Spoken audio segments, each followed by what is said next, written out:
미러리스 카메라입니다. 미러리스. 그러니까 이게 이제 디지털 되면서 새로 등장한 카메라 구조 형태라고 그렇게 볼 수가 있어요.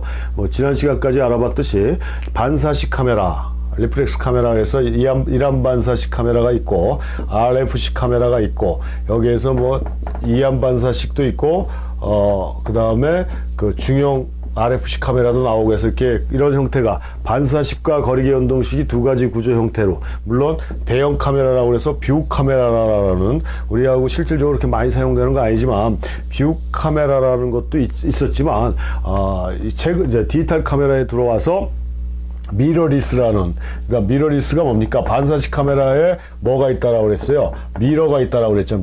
그러니까 반사경. 요게 없다라는 얘기죠. 미러리스. 그래서 이 미러리스 카메라는 디지털 카메라에 들어와서 새로 생긴 카메라 구조 형태다라고 이렇게 말씀드릴 수가 있고, 한동안 요즘은 이제 또 이 스마트폰이 굉장히 그 카메라 기능이라든가 이런 게 급속도로 발전하면서 이 디지털 컴팩트 카메라 시장이 완전히 죽었다고 그래요. 그래서 정확한 건 모르겠지만 그 카메라 브랜드들이 굉장히 고전을 많이 하고 있다 보면 프로 사진가들이 쓰는 카메라의 판매는 한정될 수뿐이 없습니다. 그 수요 자체가 아무리 폭발적으로 늘어났다고 해도. 그래서 실질적으로 장사는 그냥 일반적인 그 일반인들을 대상으로 한 이거 일반 카메라들이 주 대상이었는데, 이 스마트폰의 영향으로 이런 컴팩트 카메라의 판매량이나 생산량이 뚝 떨어지면서 이 카메라 만드는 브랜드들이 굉장히 고전을 하고 있다라고 얘기를 합니다. 근데 이 컴팩트 카메라,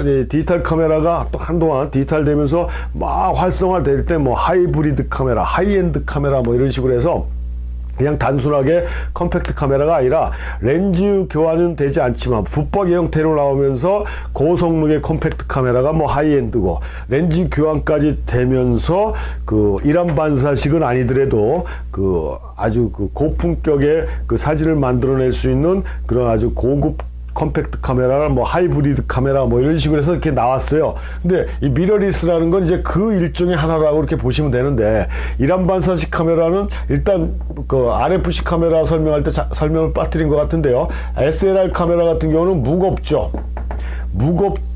별로 무거운 건 아닌데 중형 카메라나 대형 카메라를 안 써보신 분들한테는 무겁다라고 느껴질 수가 있고, 특히 여성분들한테는 상당히 부담으로 다가오는 무게고, 거기다가 제대로 된 렌즈 한 번까지 끼게 되면은 이 무게 자체가 상당히 많이 나가거든요.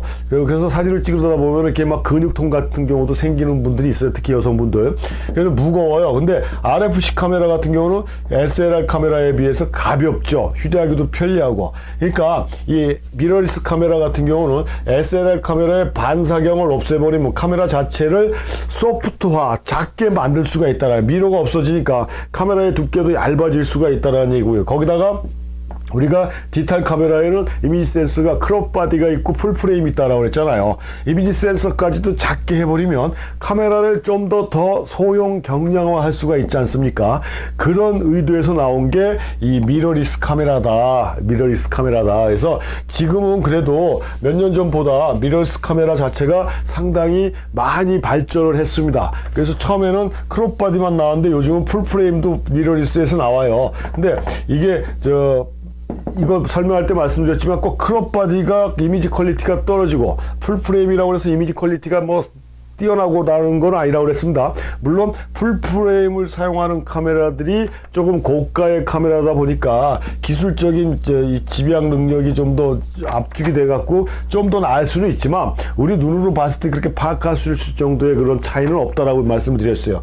크롭 바디 자체, 미러리스 카메라도 처음에는 크롭 바디로 등장했지만 지금은 풀프레임까지도 만들고 있고, 렌즈도 다양한 액세서리도 많이 만들어지고 있습니다. 그래서 몇 년 전에 비해서 상당히 그 대중화되고 보급률이 높아진 이런 카메라가 이 미러리스 카메라인데, 한 가지 SLR 카메라하고 틀린 건 이 SLR 카메라는 바로 실제적인 상황을 빛의 피사체에 들어가는 빛의 양이라든가 뭐 실물의 그런 상황이라든가 이런 거를 직접적으로 눈으로 현실을 파악하면서 찍을 수가 있지만 이 미러리스 카메라는 뭐 LCD 자체를 파인더로 쓰는 경우도 많아요. 악세사리로 이렇게 펜타프리즘처럼 해서 파인더를 달아놓은 것도 있긴 있는데 대부분이 이 LCD 자체가 뷰파인더의 기능을 하는 거거든요. 뷰파인더의 기능. 그래서 이렇게 들어온 걸 이렇게 직접 보는 게 아니고 라이브 뷰라고 그래서 그러니까 우리가 생중계하는 거죠. 여기서 실질적인 상황이 우리 눈에 보이는 것처럼 하지만 실질적으로 요걸 녹화해 갖고 실시간으로 보여주는 것이다라고 보시면 돼요. 그래서 가끔 이 미러리스 카메라나 이런 거 보신 분들은 알겠지만 이 파인더에 보이는 영상이 약간 어색할 때가 있어요. 뭐 또 멈칫멈칫할 때도 있고 뭐 찌그러질 때도 있고 그 자체가 이 기능 자체에서 약간 문제가 생겨서 그러는 건데 이 자체를 반사식 카메라처럼 실제 상황을 직접 보는 게 아니라 실제 사항을 순간적으로 녹화해서 LCD로 보내줘서 보는 거라 우리는 그냥 이렇게 바로 보는 것처럼 파인더로 보는 것처럼 느낄지는 몰라도 이거는 녹화 방송이다. 그래서 얘네들이 사용하고 있는 그 파인더 형태를 라이브 뷰 파인더다 이렇게 얘기를 하는데 전자식 시스템으로 아주 간소화해 가지고 사용하기 굉장히 편리하게끔 만들어 놨다라는 게 요 미러리스 카메라의 그 특징이고요. 이거 시작한 지 얼마 안 됐습니다. 2008년도니까 아직 10년도 채 안 된 그런 카메라 형태인데 2008년도에 뭐 올림푸스인가 뭐 파나소닉인가에서 처음으로 출시를 해서 지금 이제 2017년이죠. 요즘은 그거에 비해서 굉장히 많이 기술적으로도 발전하고 그 모든 내용이 업그레이드 돼서 초창기 미러리스보다 훨씬 더 좋아졌다는 그런 특징이 있지만 바디 자체가 워낙 작다 보니까요. 그 망원 렌즈라든가 이런 거를 앞에다 끼게 되면은 뭐 이렇게 뭐죠? 이 카메라를 잡는 이 상태가 불안정해질 수가 있고 카메라의 안정성이 좀 떨어져요. 뭐 이렇게 프렌치백이라고 해서 내가 잊어버렸는데 이 거리가 있어요. 그래서 망원 렌즈를 못 미러리스 카메라는 망원 렌즈를 못 만든다고 그러지만 300mm 정도까지인가 400mm도 나와서 그거는 아닌 것 같고 아무튼 망원 렌즈나 이런 렌즈를 만들 수는 있는데 이 바디 자체가 워낙 작다 보니까 이 바란스가 맞질 않아서 굉장히 불안한 그런 불안한 느낌을 줄 수가 있고 불편한 그립감이죠. 그러니까 이 바디 자체가 굉장히 불편해서 안정적인 느낌을 줄 수 없는 그런 그 단점도 가지고 있는 게 요 미러리스 카메라인데 요 미러리스가 앞으로는 특히 디지털 카메라에서는 아마 대세가 되지 않을까. 계속 기술적으로 업그레이드가 되고 그 다음에 굉장히 SLR 카메라보다 가볍다 보니까 휴대하기도 편리해서 요즘 좀 연세가 있는 분들이라든가 여성분들은 굉장히